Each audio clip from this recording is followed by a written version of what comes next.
बिस्मिल्लाहिर्रहमानिर्रहीम। जनाब सदर, मैं आपकी तवज्जो इस तरफ चाहता हूँ आपके माध्यम से कि मैं वाहिद आदमी हूँ इस सदन में जिसमें वन मैन कमेटी आपके द्वारा बनाई गई सरकार के, और मैं उसमें पेश हुआ 123 प्रॉपर्टी में। जस्टिस आर्यन ने जो रिपोर्ट पेश की आज तक वक्फ बोर्ड को नहीं बताया गया, चूंकि वो आपकी मंशा के खिलाफ थी और गवर्नमेंट की मंशा के मुताबिक नहीं थी। 123 प्रॉपर्टी में जब मंशा के खिलाफ हमारे नहीं आई, मंशा के मुताबिक नहीं आई, तो हमने 2 मैन कमेटी बनाई और 2 मैन कमेटी ने भी कोई रिपोर्ट वक्फ बोर्ड को नहीं दी, जबकि वक्फ एक्ट जो है 1995 जो है वो पार्लियामेंट से पास शुदा है कि हम पार्लियामेंट के जो एहतराम है उसका नहीं कर रहे, उसके हुकूक का।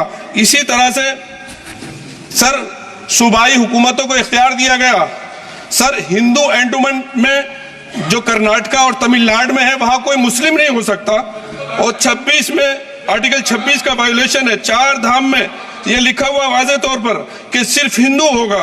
बिहार उड़ीसा में भी यही लिखा हुआ है। पंजाब हरियाणा में गुरुद्वारा प्रबंधक कमेटी में सिर्फ सिख होगा ओनली, और ये उनका अधिकार है जिसको माना गया है। लेकिन मुस्लिम के साथ में यह अन्याय क्यों है?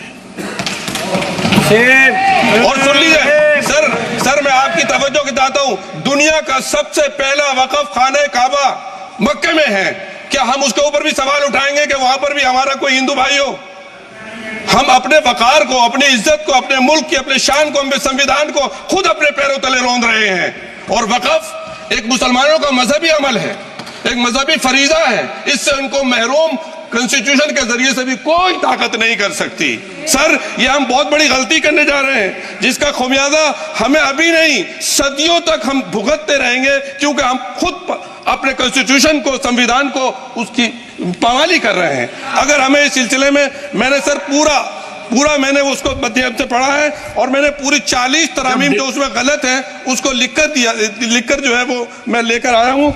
सर इसके जरिए से सरकारी अमले को बाज़ाब्ता तौर पर यह हक आखिर तो कलेक्टर को दिया जा रहा है, सर्वे कमिश्नर के इख्तियारात खत्म किए जा रहे हैं। आखिर सर्वे कमिश्नर भी तो गवर्नमेंट ऑफ इंडिया का होता है।